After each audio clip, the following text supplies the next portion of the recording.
अपने 2 दिवसीय प्रवास के दौरान विधानसभा अध्यक्ष गिरीश गौतम राज निवास में पत्रकारों से रूबरू हुए। उन्होंने पत्रकारों के बीच पार्टी और संगठन का आभार व्यक्त करते हुए बताया कि पार्टी और संगठन में अनुशासन सबसे महत्वपूर्ण है। मुझे जो दायित्व सौंपा गया है उसका पालन मैं पूरी शिद्दत से करूंगा। मैंने अपने विद्यार्थी जीवन में घनश्याम सिंह का सानिध्य प्राप्त किया और मेरा कर्तव्य है कि मैं अपने वरिष्ठ जनों से आशीर्वाद लूं, पार्टी हित में कार्य करूंगा।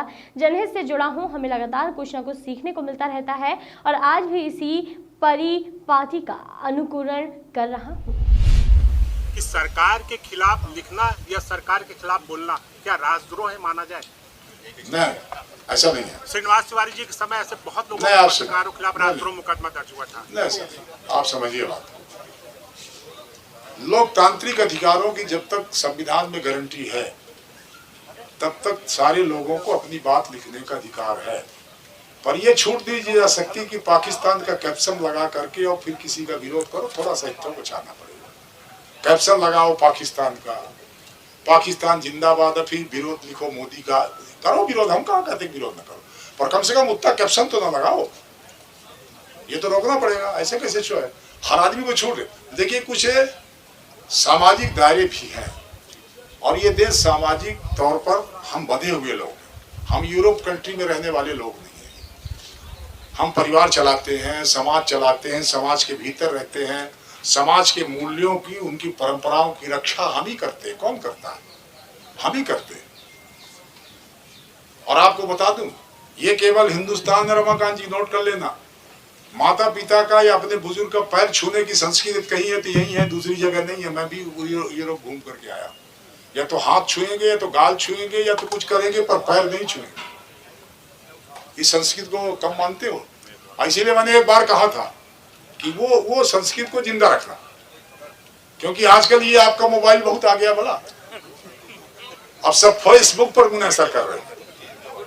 कितना भी फेसबुक आ जाए, जो फेस टू फेस का महत्व वो फेसबुक का महत्व नहीं हो सकता, इतना याद रखना। सर, आप एक इंस्टीट्यूशन है, क्योंकि वहाँ विधानसभा में विधायक हैं, उनके ट्रेनिंग की बात होती है, तमाम तरह के कर रहे हैं। साथ ही साथ बहुत जरूरी होता है कि ग्रॉस रूट की चीजें भी वो समझे और संवैधानिक चीजें समझे। उसको लेकर क्या प्लान होंगे? पूरा प्लान बना लिया है, पर एक बात समझ लो, तब भी ट्रेनिंग चलती थी। ट्रेनिंग में हम टेक्निकल लोगों को बुलाते हैं, संविधान विशेषज्ञों को बुलाते हैं, जाता है जो संविधान का बजट कैसे पेश करना, वो उन अधिकारियों को बुलाते हैं जो समझाते विधायकों को कैसे प्रस्तुत करना, तारांकित प्रश्न कैसे आना, ये वो सिखाते हैं। आपको ये जानकर आश्चर्य होगा, कोई विधायक जब 10,000 लोगों को संबोधित करता हो तो हीरो मानता है अपने। एक हीरो को जाकर के किसी मास्टर के सामने बैठा दो तो उसका ईगो हर्ट होता है, वो कैसे सीख लेगा भैया। इसीलिए मैंने व्यवस्था करी है, मैंने कहा है कि उसकी शायद नहीं सुनेगा, पर हमारा 8 बार के विधायक गोपाल भार्गव उनकी सुनेगा, 7 बार के विधायक विजय साय उनकी सुनेगा। तो ट्रेनिंग कौन कर दे ये बताओ ना। 40-40 साल से विधानसभा में, 30-30 साल से हैं, 35-35 साल से हैं, 20 साल से हैं, इनको ये मानेगा कि ये 4 बार वाला है। पर अब जो ट्रेनिंग देने वाले हैं उनका कैसे मान ले भैया, 10,000 को भाषण देके आता है, उसको लगता है कि अच्छा मैंने हम पूरे जनता को सिखा करके वोट के लिए गए थे, ये हमको सिखाने चले आए, तो वो थोड़ा सा दिक्कत आती है। उसको भी कर रहे हैं कि वो भी हो।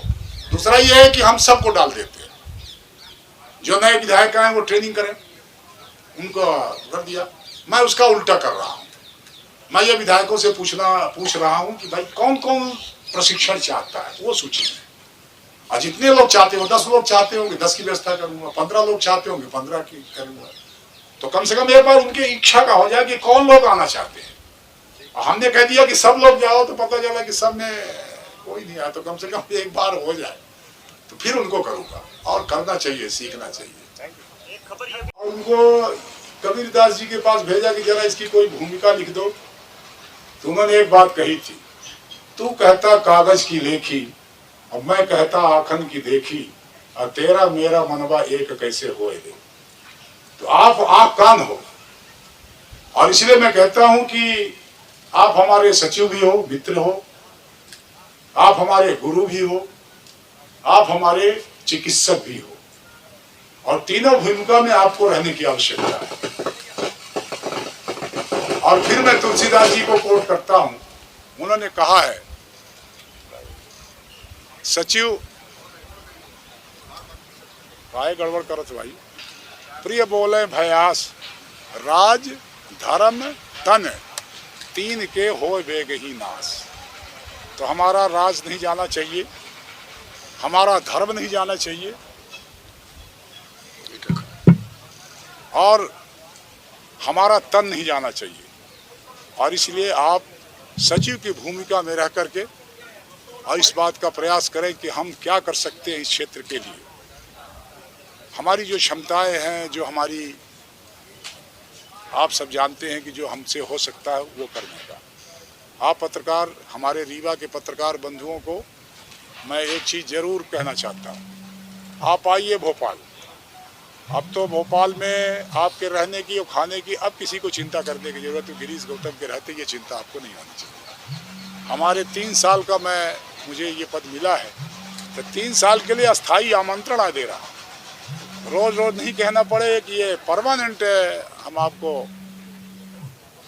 पूरी तरह से आमंत्रित कर रहे हैं। जब कभी ऐसा लगे आप किसी काम से आते हैं, हमको बताइए, और यदि हमारा स्वागत लेंगे, हमारे आतिथ्य को स्वीकार करेंगे तो मुझे खुशी होगी। इस अवसर पर मैं इतने कहना चाहता था। अब कोई सवाल हो, क्योंकि मैंने पत्रकार वार्ता नहीं की है, आपसे केवल ये था कि कोई इस तरह की भेंट मुलाकात हो जाए। बहुत दिन से भेंट भी नहीं हुई, बहुत सारे बातें लिखी जाती रही हैं, तो उनका कम से कम पटाक्षेप हो गया है। अभी जो समितियां बनती है विधानसभा के भीतर, उस समिति में हमारे रीवा के पत्रकारों की गुंजाइश कम रहती है, और शायद नहीं ही ना के बराबर क्या होती नहीं है। पर अब चिंता मत करना, और वो पत्रकार समिति जो है उसमें रीवा का वर्चस्व दिखाई पड़ा, क्योंकि विधानसभा में मेरा वर्चस्व यदि है तो हमारे रीवा का पत्रकारों का भी वर्चस्व उसमें दिखाई पड़ेगा। और यही कह करके मैं आपको आमंत्रण देते हुए अपनी बात समाप्त करता हूँ। आपको कुछ कहना है, कुछ पूछना है, और उसको इस दृष्टिकोण से मत पूछिए कि मैं कोई पत्रकार वार्ता में बैठा हूँ। चर्चा के दरमियान कोई चीज़ आपके मन में आती है, उसको बराबर पूछिए। जैसा शुभ सुभाए, सार सार को गई रहे थोथा दे उड़ाए। और कोई प्रश्न है किसी का? और किसी का कोई प्रश्न? सर, आप अपने आप को अभी कितना कामरेड मानते हैं? डीएनए हमारा वही है। डीएनए किसी का चेंज नहीं होता, हमारा भी नहीं चेंज। इसीलिए कल आपने देखा होगा, सबसे पहले मैंने घनश्याम सिंह का नाम लिया, क्योंकि विद्यार्थी जीवन की राजनीति की शुरुआत उनके सानिध्य में मैंने शुरू की। कैसे भूल सकता हूँ? नहीं भूल सकता। जैसे महोदय एक निवेदन हमारा आपसे है कि हम लोग रक्षा समिति से आए हुए हैं। अभी पत्रकार वार्ता चल रहा है, इनका हो जाने दीजिए, आपका विषय रुक जाओ ना भैया, सबसे मिलके जाएंगे, चिंता मत करना। कर पाए या न कर पाए, मिलके जरूर जाएंगे। अभी जब विधानसभा में पहुंचा तो वहां नया सिस्टम बनाया गया था, सारे पत्रकारों को, मीडिया को बाहर कर दिया गया। मुझे मिले वो लोग तो उनने शिकायत की, क्यों तार टोल देते हो भाई, बार बार किया, और उस आदेश को निरस्त कर दिया। सारे मीडिया के लोग भीतर आ गए, और इतना जरूर उनसे कहा कि देखो भाई, ये आदेश इसलिए हुआ था, आप भी समझ लो। आदेश इसलिए हुआ था कि आप लोग सेंट्रल हॉल में रहते हो, और जब मंत्री आता है, विधायक आता है, तो उसको धक्का मारते हो, क्योंकि आपको बाइट लेना है। तो 4 घेर लिया तो विधायक परेशान होता, तो वो शिकायत करता है कि साहब ये, तो इसलिए बाहर कर दिया। मैं खोल रहा हूँ, एक सीमा ये है कि जो हमारी बाढ़ लगी है उस पार आप रहो, सेंट्रल हॉल में बताओ, किनारे जो जगह है वहाँ आप रहो। वहाँ विधान परिषद है, वहाँ हमने आपके प्रेस वार्ता का इंतजाम कर दिया है। कोई प्रेस वार्ता देना चाहता है वहाँ जाए, आपके साथ बात करे। कोई बाइट किसी को लेना है तो अपना व्यक्तिगत बात कर लीजिए, उनके चैम्बर में चले जाइए, कहीं चले जाए वहाँ थोड़ा सा। तो मैंने उनको कहा है कि इतना याद रखना कि हमारी शर्त का उल्लंघन नहीं करना, नहीं मैं तत्काल निरस्त भी कर दूंगा इस आदेश को।